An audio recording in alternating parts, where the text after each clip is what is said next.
Page 4. I go for refuge until enlightened to the Buddha, the Dhamma, the Sangha. By my accumulations through practice of giving and so forth, may I become a Buddha to benefit all sentient beings. I go for refuge until enlightened to the Buddha, the Dhamma, the Sangha.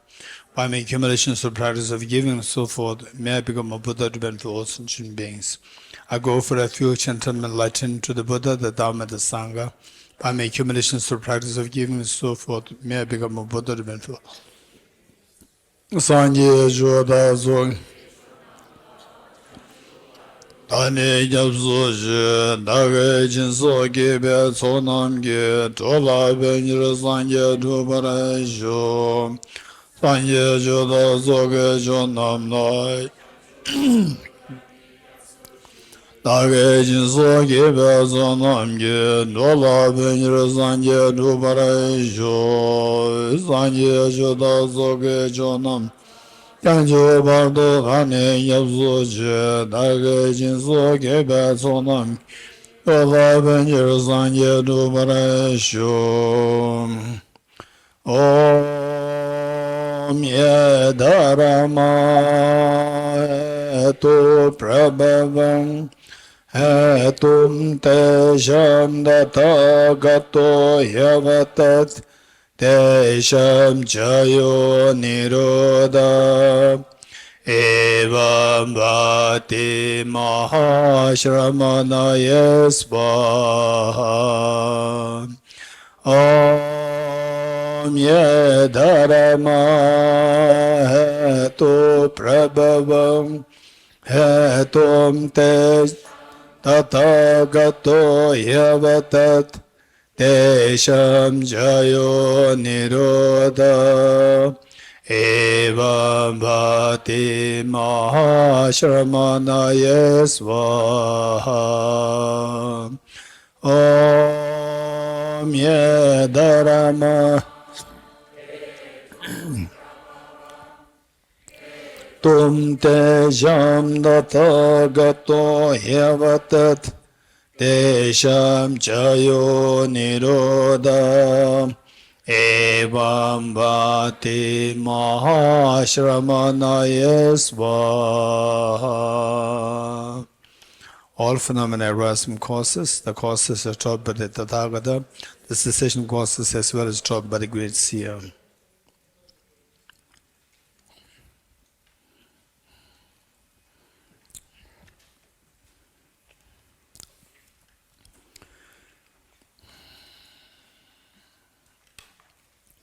Okay, we're on page 28, and in fact, the page 28, where the Chittamatra is saying that there should be something there. For example, like anything you can talk about the illusion, like there should be something intrinsic reality there. So for them, what is that intrinsic reality from their point of view? Whatever you see is some maybe illusion, but finally there should be something there. There should be some intrinsic true reality there. So what is that thing they identify? Anyone else? Anyone? Yes. Mike?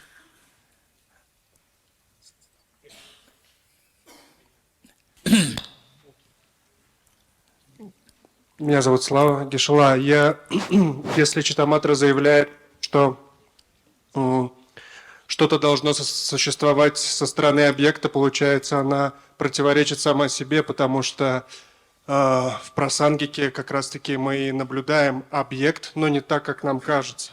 Поэтому в этом утверждении Читтаматра будто сама себе противоречит, если она говорит о том, что со стороны объекта должна существовать некоторая реальность. My name is Slava in Geshe. If Chittamatra claims that from the sight of the object there is something that exists, then it seems that Chittamatrins, they speak inconsistently. They are there is a contradiction. They contradict themselves. As for the Prasangikas, they say that we see objects, but the objects exist not as we perceive those objects. But Chittamatra, they say that there is no objects, but and at the same time they say that there is something from the sight of the object, and I think this is contradiction that Chitramatrins do. Thank you. Thank you. So my question is still there. Igor? Mike.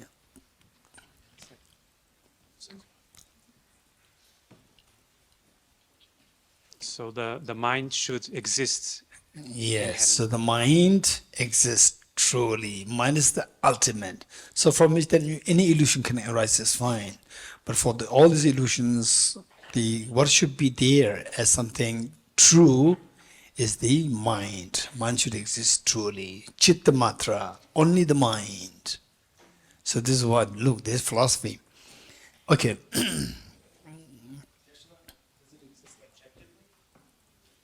Okay, this is a good question. This is a good question. Does it exist in the mind? Does it exist subjectively? This is a question. Okay, does it exist objectively? That's easy, 100% yes. The lady over here? Insela, here. Geshe, I have just one question to understand myself. Is there a coincidence or something very close between Advaita telling that there is self, so it's a partial non-duality, and Chittamatra, mind only, which could be also considered as a partial non-duality? Okay, this is a very good question. Very good question. Okay, what do you do now? Okay. Okay, what do you do? Very good question. Thank you.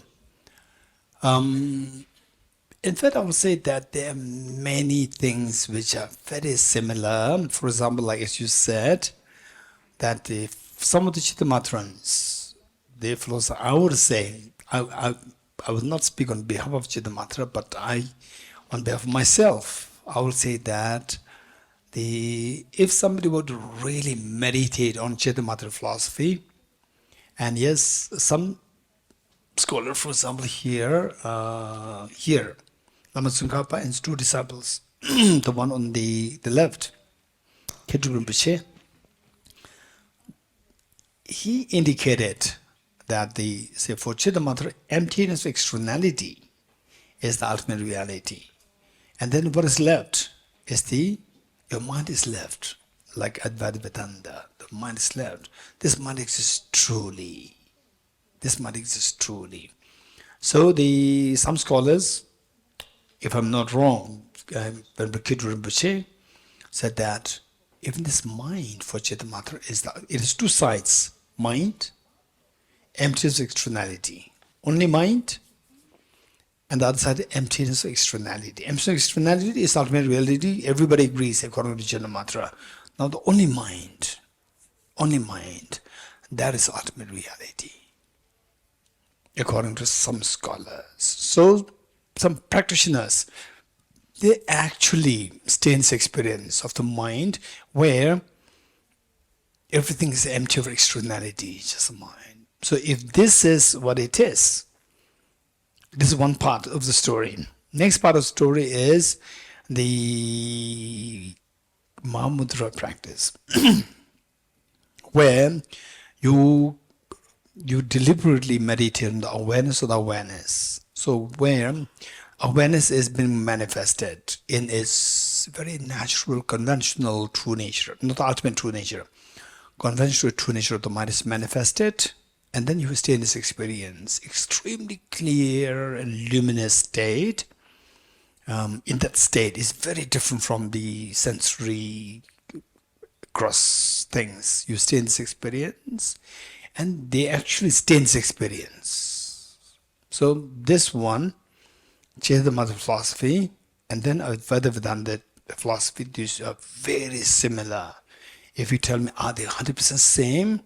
I have no clue. But philosophically speaking, if you are to really immerse in meditation, think of this. This was a question I was on the verge to ask to some of the Advaita Vedanta practitioners. Not just scholars. Scholars is a different story. They will say, they'll talk, they'll not meditate. Scholars come meditators. This is what I like to really check. Because even I would say that there's one group, I will not mention name, group who follow Advaita Vedanta, where I have many friends there. Are they really meditating on this? This is questionable. They learn about these things, then they go for social service, but they really spend meditating on this? Once I asked, the group invited me for a conference. I asked them, how may you actually go to the mountains to meditate on this? And then they unanimously told me that our guru advised us to emphasize on the social service.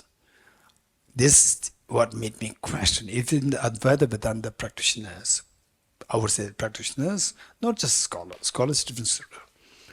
Practitioners come scholars. Are they really meditating on this? Actually meditating on this, not just once in every day you have some prayers to do. That's a different story. That everybody does.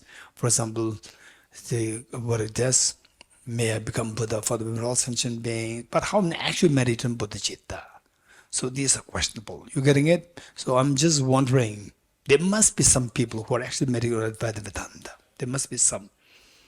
So these are, I would say that I wouldn't be arrogant to say that they're all similar, but I would say they're very similar. I cannot say they're all same, but they're very similar. The only thing is, the Advaita, what is left, that is a permanent entity. For Chitta-mantra, what is left is not permanent, it's impermanent entity. This is difference. Yeah. Okay, good. Okay, now I'm not seeing anybody. 28. How could a non-thing supported by a truly existent thing come to have a function of giving rise to bondage and liberation? So Bodhisattva Shantideva is saying that illusion-like nature, how can that be supported by a truly existent phenomena and then given rise to the illusion-like samsara, nirvana, and so forth? This is not possible. And so this is the question that I asked you, and I think Nicholas, he not really gave us an answer. He more like put forth the question back. So one thing that would be helpful to us to understand this is what would Prasangika, how would Prasangika defend if Chitta-mantra asked you this? Chitta-mantra gave the example of the effigy, the straw man, and the illusion created by on the basis of the straw man. So Prasangika, how would they reject it? In the first place, they reject that even the straw man is also illusion-like. Not only the man, which is illusion created on the straw man, even the straw man is also illusion-like. How? A straw man is nothing but made of atoms. And on the atomic level, there's no straw man. So this is also illusion-like. So with this,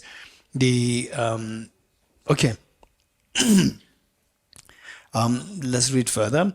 The mind you asserted would be reduced, in fact, to something existing alone by itself, accompanied by nothing. Now, Bodhisattva Shantideva was saying that for Chitta-mantra, for you, if there's nothing externally there, and the external reality is empty of true existence, then what is left is just your mind. Your mind alone is left as truly real. Your mind alone is left. And then you're nowhere. It is like in the formless realm. In the formless realm, your mind is there, but then there's nothing like house, people, nothing, just your mind. So then is this what you expect? They're saying that everybody is like in the formless realm. You don't even form, physical form. Physical form is also just nothing but the illusion. So the mind is not illusion according to you. So for you, only mind is left. Then what's the problem? Then if the mind is left, then there is nothing to affect you. If there's nothing to affect you, you are already enlightened. What is enlightenment? Where nothing can affect you and your true nature manifests. That is enlightenment. So which means everybody should be accepted as having been enlightened, to be a Buddha. Then if that is the case, what is the use of your Chitta-mantra philosophy? Why should we study Chitta-mantra philosophy? Everybody is in an enlightened state. Okay, 29. And if the mind is free of the object of apprehension, now the object is all dissolved into the subject, it's just the mind, then everyone would be one thus gone. One thus gone meaning the Buddha, the one who has gone to the ultimate. And if that were the case, what benefit would there be in conceiving the mind only? Because the mind, why should we study mind only? You're already enlightened, you don't have to study. Okay, next. Refuting the assertion that the path which understands emptiness is of no benefit. Okay. Okay, now the opponents say, they not here, the opponents not necessarily Chidamatra. Anybody who accepts intrinsic reality or objective reality against Prasangika who rejects objective existence. Now what they say that what they say is that what's the point of understanding emptiness? This is the opponents, they say rejection, opposition. What's the point of understanding? What's the benefit? To tackle your emotions, right? This is your response? Ilango, yes? What's the benefit of understanding emptiness? Louder, just quick. Yes, your name? Maya, tell me. Mike.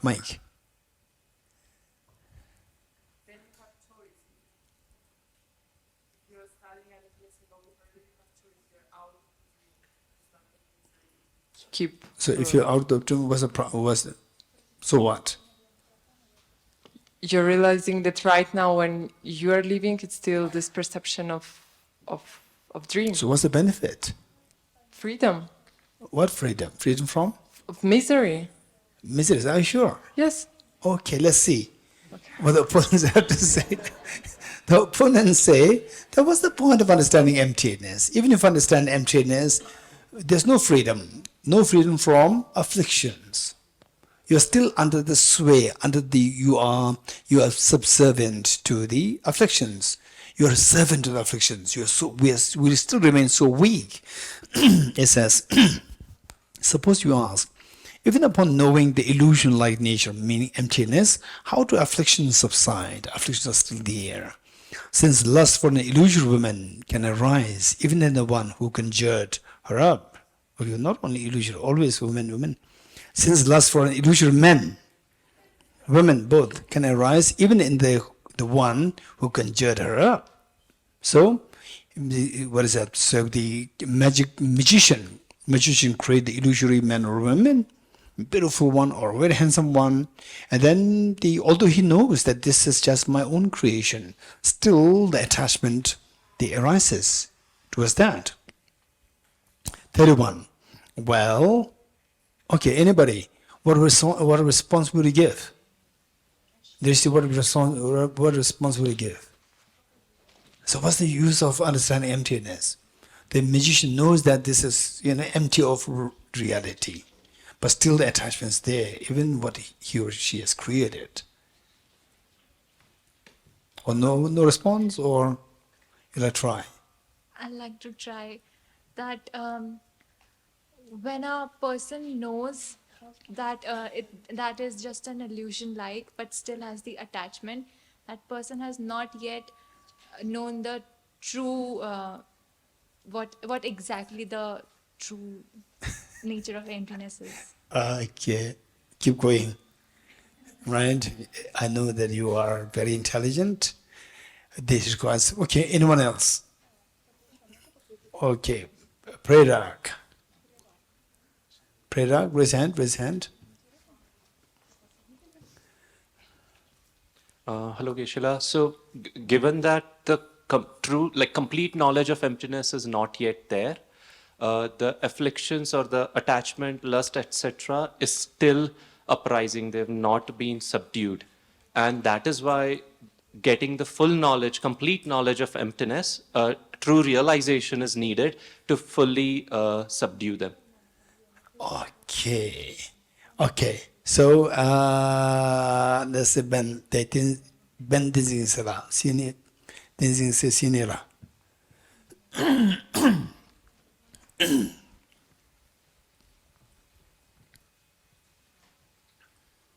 So Geshe, the person that conjured the woman still has lust for her, woman or man, still has lust for her or him, because he still sees even though he knows that the woman is not real, still the appearance of the beauty, there's an appearance of a true beauty there. So the lust comes. Okay, for the arhats who already abandoned self-grasping ignorance, things still appear as object real. That lust stopped, meaning the affliction stops, self-grasping ignorance stops. Appearance is there. Okay, so the answer given is that, okay, Jane. Raise hands, Jane, raise hands. Yes. Geshe, maybe it's that the other half of the non-duality, they haven't yet realized the emptiness of themselves. Okay, very interesting answers. Thank you. Okay, Din Shambhala, right here, Din Shambhala, yes. To continue on Ben's answer, they know that the man is an illusion, or illusion-like, but they still has apprehension of true beauty. But the beauty, they don't apprehend it as illusion-like, but as true. Illusion. He knows that everything there's just his own, the magical illusion, the creation. He knows that. No, he knows the object is illusion, but we think that it has true beauty. Beauty should be from the object. Okay, so we need to know what is known as the three wisdoms. The three wisdoms. What are the three wisdoms? Wisdom drive through. Okay, is there anybody from NMC1? NMC1 be under penalty? Right, NMC1. Right. Okay. Okay, never mind. So they want to keep confidential. Okay. Say, wisdom drive through learning, then wisdom drive through reflection, wisdom drive through meditation. So of the three wisdoms, the conviction, which Prerag is saying, the conviction, the complete understanding, conviction comes during the wisdom drive through reflection. Number two. Number one is a borrowed information. It's not a real the knowledge. It's just a borrowed knowledge. Borrowed knowledge is not your knowledge. It's a borrowed knowledge. Simply you mimic. For example, if you ask me, what is the famous equation of Albert Einstein? I'll say E equals mc square. And if you ask me, do you really know how E equals mc square? I don't know. I don't know how to derive it. But I know that this is the equation. So, it's just a borrowed knowledge. This is the wisdom derived through learning. Second one is wisdom derived through reflection. That point, then it becomes your knowledge. It is not just wisdom, the borrowed knowledge. It is your knowledge now. For example, okay, so what is that like? What is it like? Then you truly understand it. For example, one boy who was just 6 years old.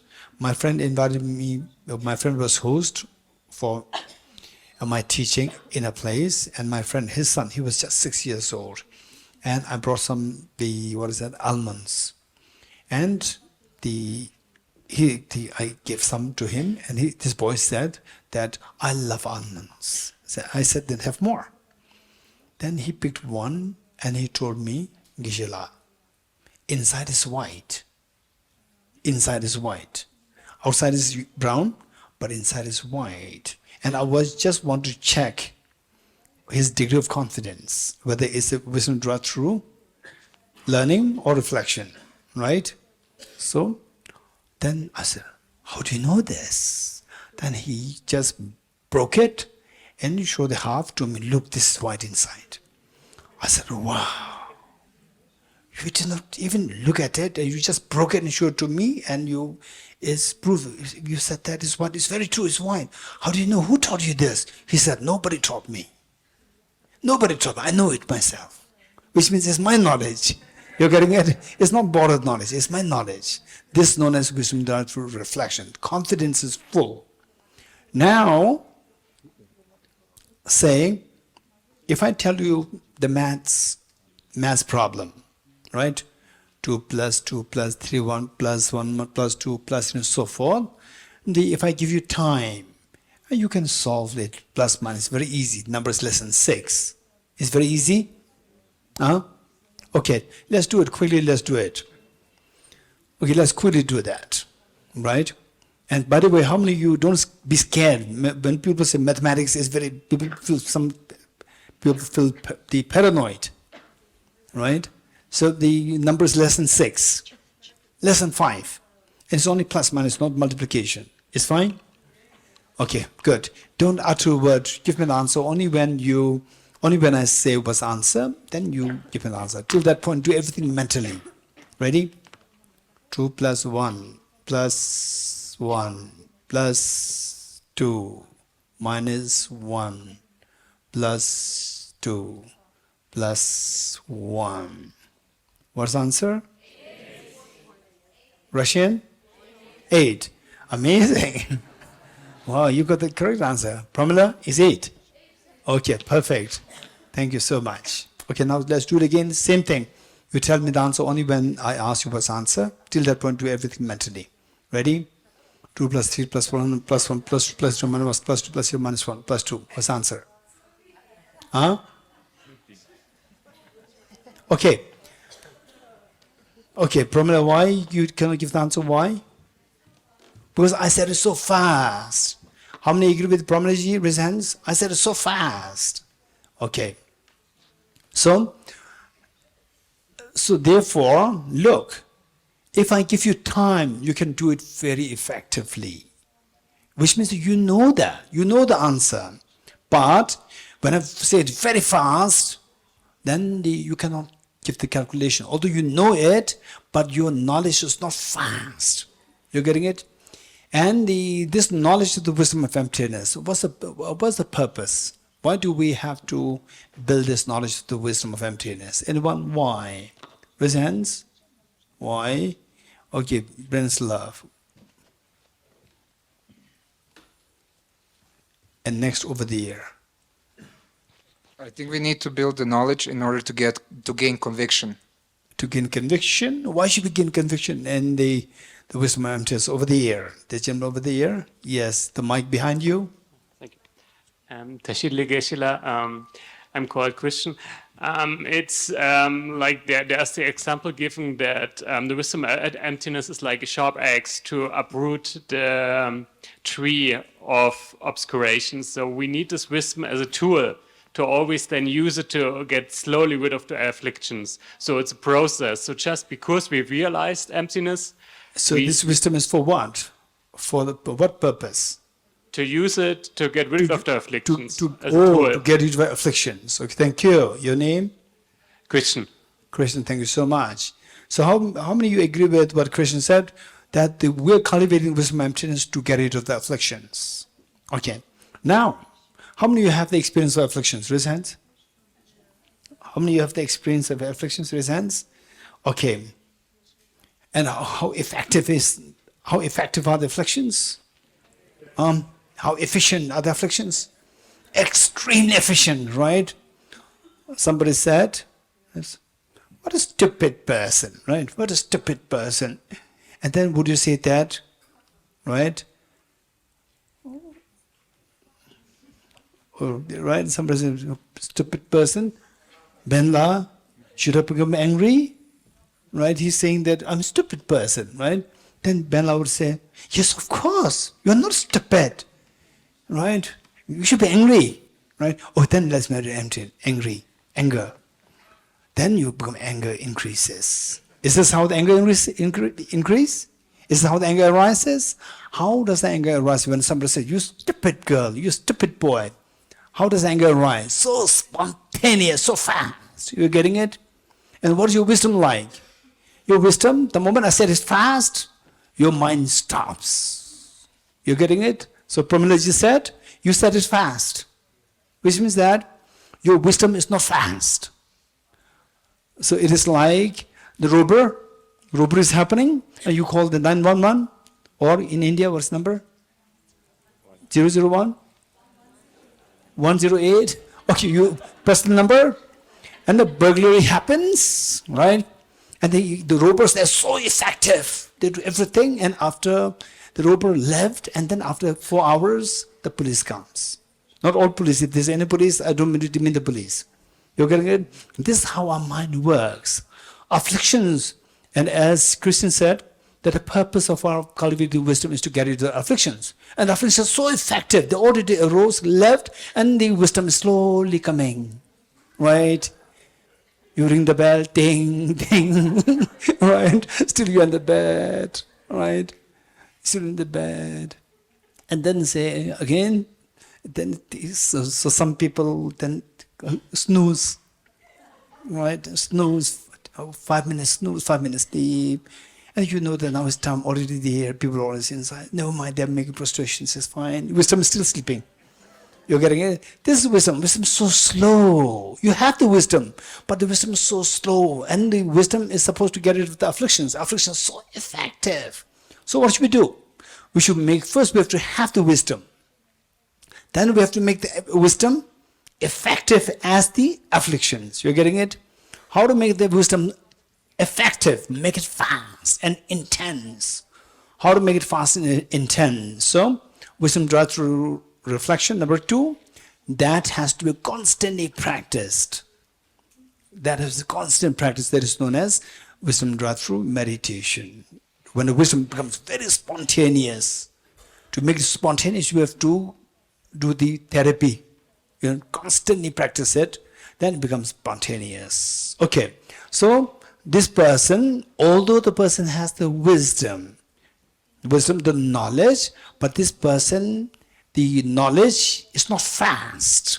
It's not fast as the lust or the afflictions. Afflictions are so effective, and the knowledge is not fast, not effective. How to make it effective? Why not effective? Because of the less habituation in the wisdom. So how to make it effective? Habituate more. You getting it? Okay. So with this it says 31. Well, that happens. Okay, 30. Suppose you ask, even upon knowing the illusion-like nature of things, how do afflictions subside? Since lust for illusory men and women can arise even in the one who conjured, even in the magician who conjured her. Response. Well, that happens because till now the conjurer, the magician, has not rid himself of the disposition of afflictions towards noble things, meaning that the afflictions are not gotten rid of. How they will be gotten rid of? By a counterforce which is as effective as the afflictions. And so when he or she sees her or him, his inclination towards emptiness is still weak. Weak meaning it's not effective. So you have to make it effective. 32. However, by habituating with the imprint of understanding emptiness, you habituate in this practice, make it faster and faster and more intense. He or she will get rid of the inclination to see things as truly existent. Then by habituating with the emptiness of all phenomena, including emptiness. Emptiness for emptiness. Not only emptiness, but the emptiness of emptiness. At times, we may be glued to the emptiness of the object to see the wow is amazing, and then you're glued to the emptiness. So you have to see the emptiness of the emptiness to make sure that we are not glued to even to the emptiness concept. Later, he or she will rid of even the idea of the true existence of emptiness. 33. So 33 is, to make it very quick, the background information is like, for example, the flower. So first, how to see the emptiness of emptiness? First, we see the emptiness of the flower. That flower is nothing but a bunch of atoms. Okay, we explain this in a very simple form. But the real emptiness, we have to go deep. It's not that simple. Just a bunch of atoms. In also ultimate analysis, the flower is absent. There's no flower in there. So you discover the emptiness of the flower. Now, so when you analyze the emptiness of flower, the object of analysis is the flower. Now you take the emptiness of flower as the object of analysis. Emptiness of flower is the object of analysis. You analyze even the emptiness of the flower also dissolve. So if this is what you know, then it will be easier for us here. 33. Through not finding the object of investigation, say the object here, the pot, the flower, whatever, the flower. When you examine the flower through ultimate analysis, in the eyes of ultimate analysis, flower is not found, not finding. The flower is empty. Non-existence of that thing is claimed, meaning non-true existence of the flower is claimed, meaning emptiness of flower is claimed. You understood it? You got it? Then say now the emptiness of the flower as the object. Emptiness of flower is the object. So emptiness of flower, does it exist truly? What exists truly or not? Emptiness of the flower, not the flower. Flower emptiness is already established. Now emptiness of flower, does it exist truly? So it says that then lacking a basis, emptiness of flower, the basis is the flower. Flower is the basis and then the emptiness. So flower has no basis. Flower, we say flower is empty of true existence. How can the emptiness be supported by flower which is lack of true existence? You're getting it? So how can emptiness exist truly, which is based on a non-truly existent flower, which is like illusion?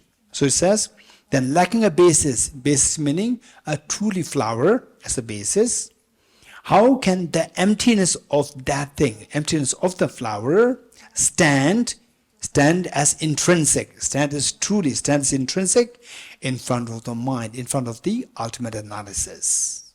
You get, in other words, even the emptiness of flower is also empty of true existence.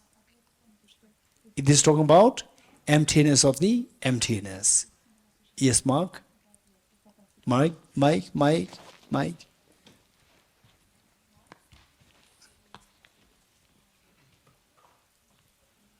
Geshe, doesn't emptiness exist the way it appears?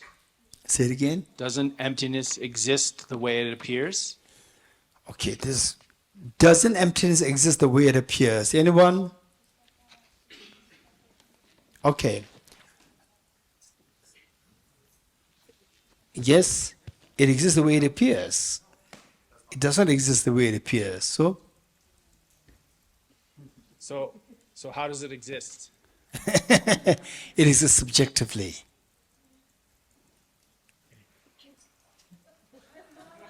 I'll take that home. So what Mark is asking, this question, is something where he's going into little deep, where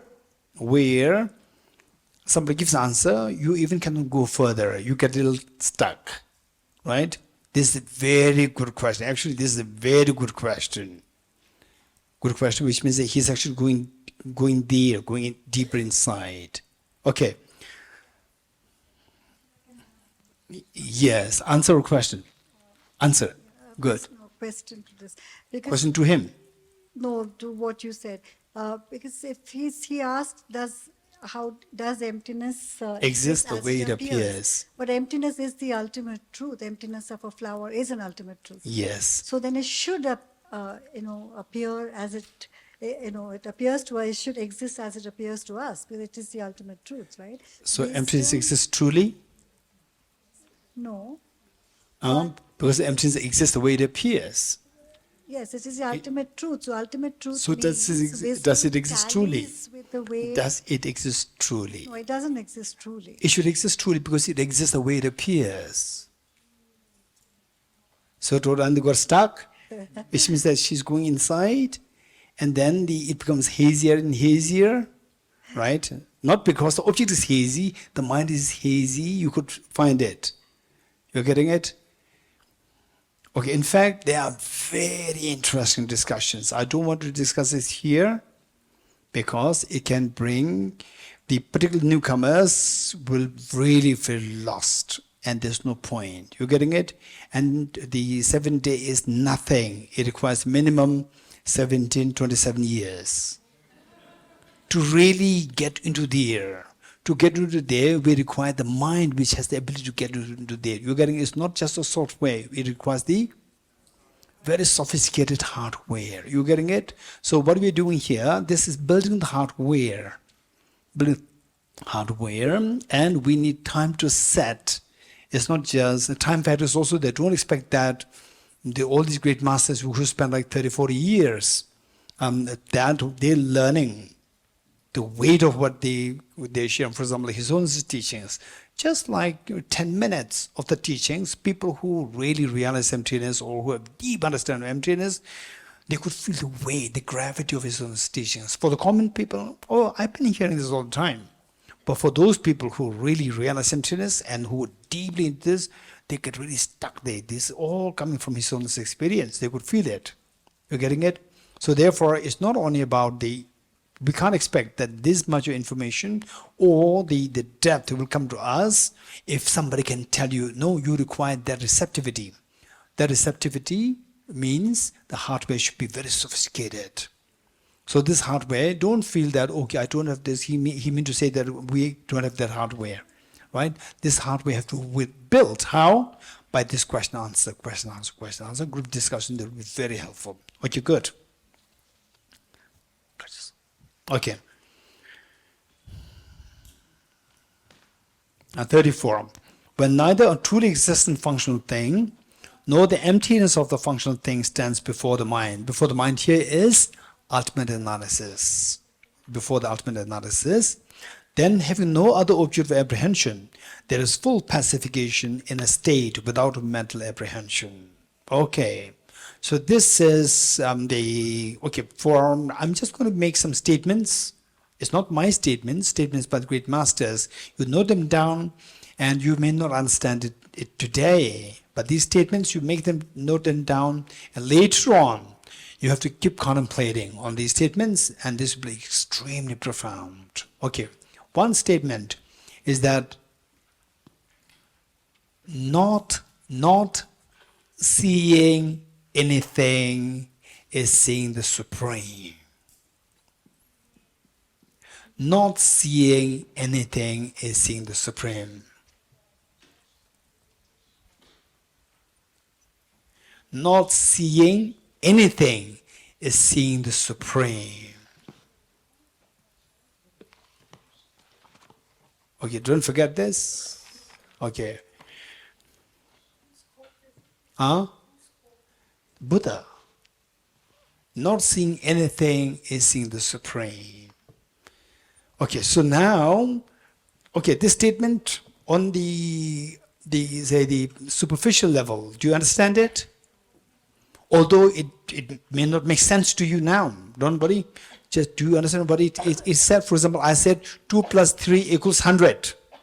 Is correct or not correct? It's not correct, but did you hear what I say? What did I say? I said 2 plus 7 equals 100 and you are saying not seeing anything. Okay, not seeing anything is seeing the Supreme. Don't forget it. So with this in mind, this without forgetting this, keeping that in mind, let's read it and see if these two are quite similar. You're getting it? It says, 34, when neither a truly existent functional thing, say for example, flower, the person, so forth, they don't exist truly. Number one. Now what exists? Emptiness of these, even the emptiness of these also don't truly exist. No, the emptiness of the functional thing stands before the ultimate analysis. Then having no other objects of apprehension. Now you're not seeing anything. No object of apprehension. You're not seeing anything. There is full pacification. You like the full pacification or not? Pacification of your mind or not? There's a full pacification, which is supreme. It's a state without mental apprehension, meaning that it's a state where you don't see anything. You're getting it? But it doesn't mean that you are not seeing anything. You are seeing the Supreme. Not seeing anything is seeing the Supreme. You're getting it? For the time, you don't worry too much. If somebody really wants to if you're totally impatient, then you can ask me before I leave from here. You're getting it? This is very important statement. Very important statement. So we have already briefly touched on this. What I said is that the flower exists or not exists is decided by conventional analysis or ultimate analysis. It's decided only by the conventional analysis, not ultimate analysis. If the ultimate analysis says that there's no flower, it doesn't mean there's no flower. It means There's no objective flower. When the ultimate analysis says that there's no emptiness, it doesn't mean there's no emptiness. It means there's no objective emptiness. Emptiness exists. You're getting it? Flower exists. Everything exists. Something exists or not exists is not decided by ultimate analysis. Something exists or not is decided by the conventional analysis. So therefore, simply because ultimate analysis does not see anything doesn't mean that nothing exists. So the fact that ultimate analysis is not seeing anything is that from the object there's nothing there to be seen. This is what he is seeing. From the object nothing is there to be seen. So you are seeing that. You are seeing what? You are seeing that nothing exists objectively. This is what you are seeing. That is the supreme. You getting it? Okay. So in this context, now, so this same verse you find explained by, not explained, reiterated by Aranigarjuna on page number 4. Page number 4, which we read every morning. Page number 4, which we read every morning. The Blaze of Non-Dual Bodhicittas. This red book. Okay, page 4. It reads, this is very important. This is the Aranigarjuna's text, Mula Madhyamaka Karika, Fundamental Wisdom, the Middle Way, and where Aranigarjuna said, independent origination, there is no ceasing nor arising. How the emotions arise within us, our emotions, anger, attachment, craving, fear, and so forth, all these emotions arise on the basis of these 5 events, these 8 events, 4 pairs. 4 pairs, 4 into 2 is 8. So what are they? Ceasing and arising. Ceasing and arising. For example, let's say that, okay, for the small children, now my birthday, today's my birthday, the birthday is arising, so excited. Well, now evening, birthday is now ceasing, very sad, right?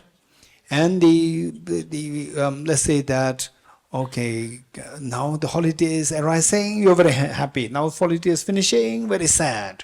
So arising, ceasing. For example, my nasty neighbor, right? He's now leaving, he's ceasing, very happy, right? And your friends coming, arising, you're very happy. Good things arising, happy. Good things ceasing, very unhappy. Bad things arising, you're very sad, very unhappy. Bad things ceasing, you're very happy. This is how our emotions are stirred by the phenomena of arising and ceasing. Not just arising and ceasing. Seeing arising and ceasing is objectively real. That stirs the emotions. Likewise, annihilation and permanence. Say if you have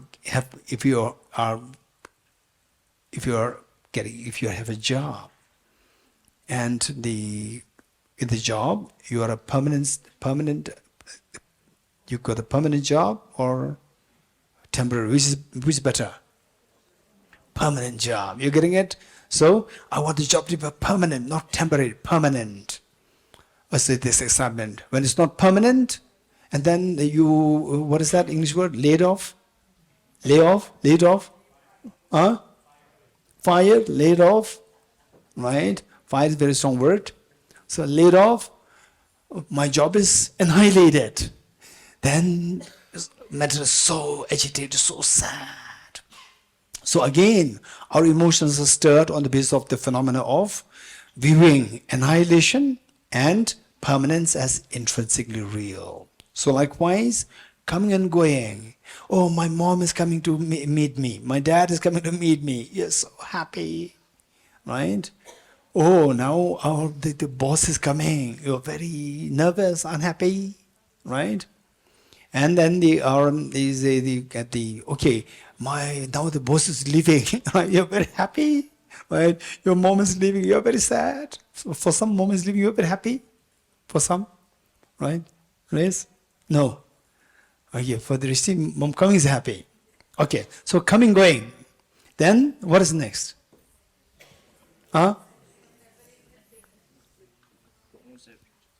Separateness and what? Sameness.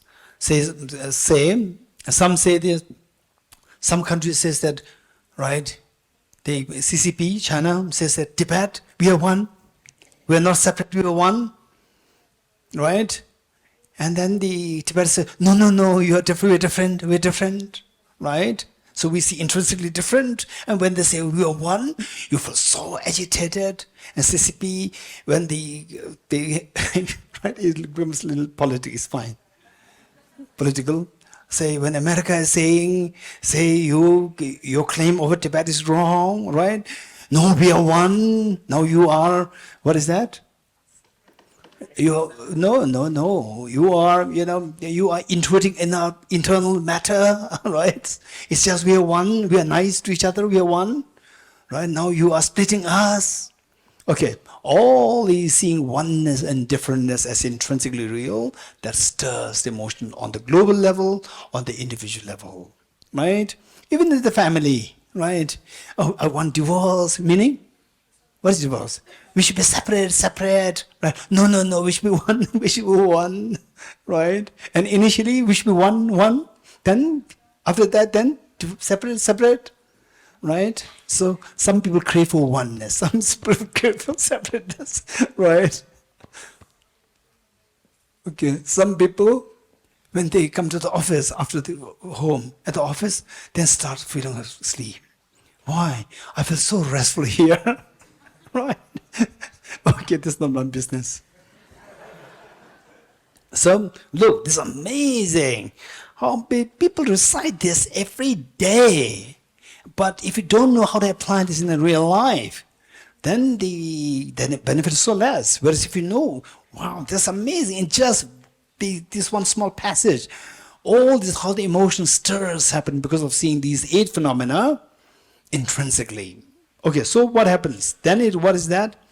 Prostrated the consummate Buddha, the supreme among all teachers, the one who taught this peace, which is afraid of elaborations. Elaborations meaning all this diversity, like oneness, differentness, coming, going, then what? Annihilation, then permanence, and then the arising, ceasing, those diversity is just a play of your mind. They're all dissolved. And then you really truly feel the peace. So this is the ultimate peace. And who has ever taught this peace, that is the greatest of the teacher. And who's taught this? This Buddha Shakyamuni on the planet Earth. He taught this. So what we read thus far says not seeing anything. In the eyes of ultimate analysis, that not seeing anything is nothing to be seen from the object. From the object, nothing exists. That is seeing the supreme. You see the reality.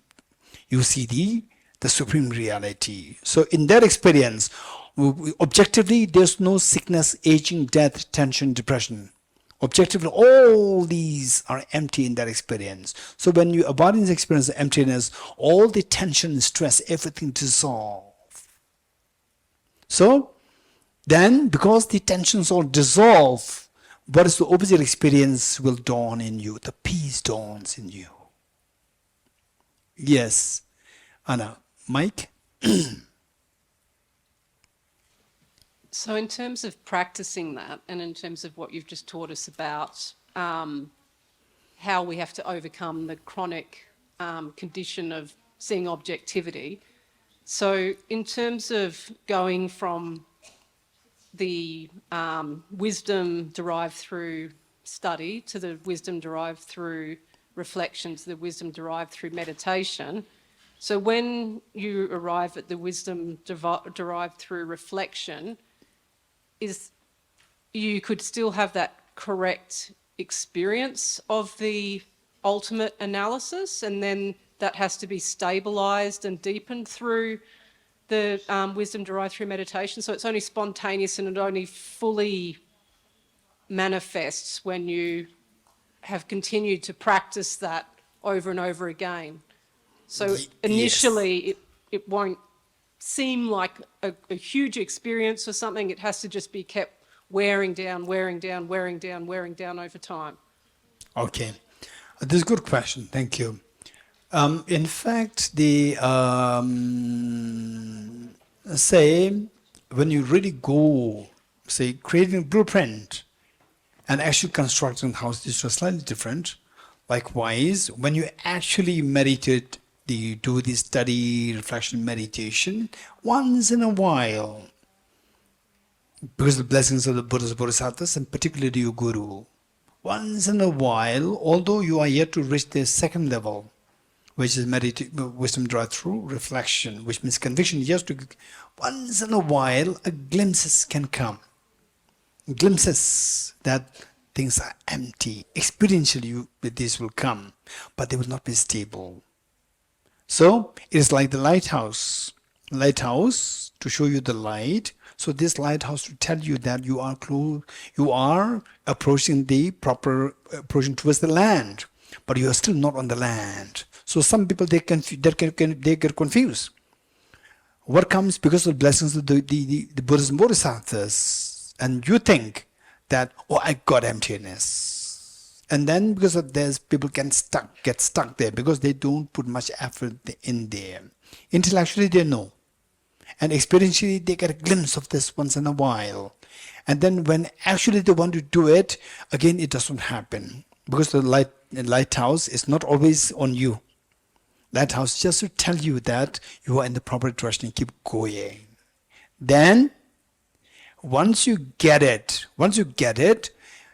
although emotions are still not under control, because it's just on the level of the reflection, which means that you got it. You got it. It's not effective. It's not fast. It's not intense. You got it. It's not just conceptual or the simulation. No, it is the real wisdom. But it's not fast. It's not intense. Because of this, it cannot counteract the emotions. So emotional imbalance is still there, but you as a person, you are very confident that this is the path. No matter what, right?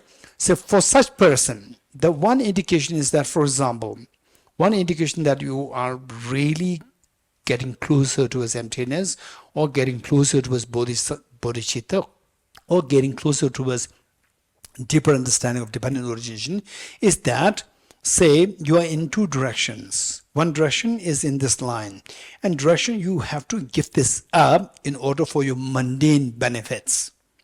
Like, okay, you have to say something. No, say the emptiness is nothing, right? It's just intellectual game. If you say this, you get a position, and you would choose that. You would choose that, which means that your understanding is you are yet to get the conviction. You are yet to get. Those who get the conviction, they will not compromise. Finally, even the position that I'm seeking is for my happiness. And the real happiness which can give me is this wisdom. There's no way by which I can compromise with this wisdom. You're getting it? These are the indications there. Some people, although they're very learned, they compromise. Just for mundane benefits, they can say, something not nice about Dharma and so forth. They go into this just to get your fame and so forth. This is a clear indication, however learned the person is yet to translate that into wisdom derived through reflection. Mike? Here.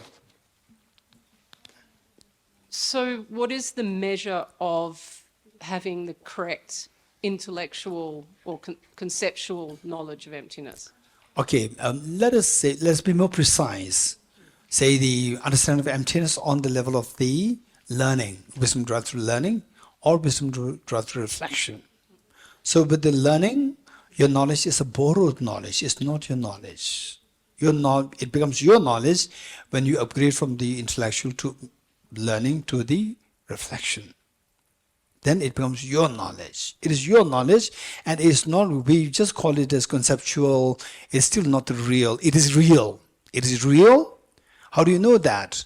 No matter what happens, somebody, if you give this up, then I'll make you Nobel laureate. If you give this, I'll give you $10 million. No. You'll give a damn to $10 million. It's nothing. This is so precious.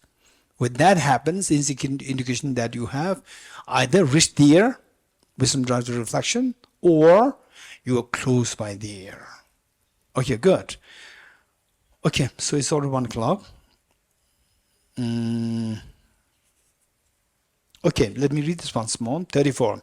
when neither the truly existent functional thing, which means the flower, for example, it doesn't exist truly, nor the emptiness of the functional thing, the emptiness of the flower, stands before the mind, meaning that it doesn't exist in the eyes of the ultimate analysis. Mind here is the ultimate analysis. Then what is left? Object is not emptiness. Object is discovered to be empty. Emptiness is also discovered to be empty. Emptiness is emptiness. Then having no other objects of apprehension. In the eyes of ultimate analysis, there's no object of apprehension left. There's full pacification. Objectively, your mind is fully pacified. What attracts miseries is by seeing objective reality.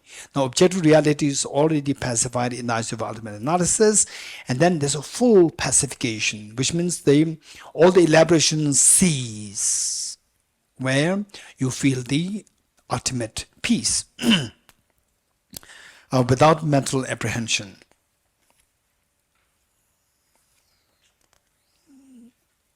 Okay. Okay. Now easier. Okay. The few verses are easier. Few verses easier. Then again we come to a point which is a very important point. Okay, we'll stop here. Tyatam gati gati paragati Parasamgate Bodhiswatyata Om Gate Gate Paragate Gate Bodhiswatyata Om Gate Gate Paragate Parasamgate Bodhiswaha. 3 prostrations.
Om Muni Muni Maha Muni So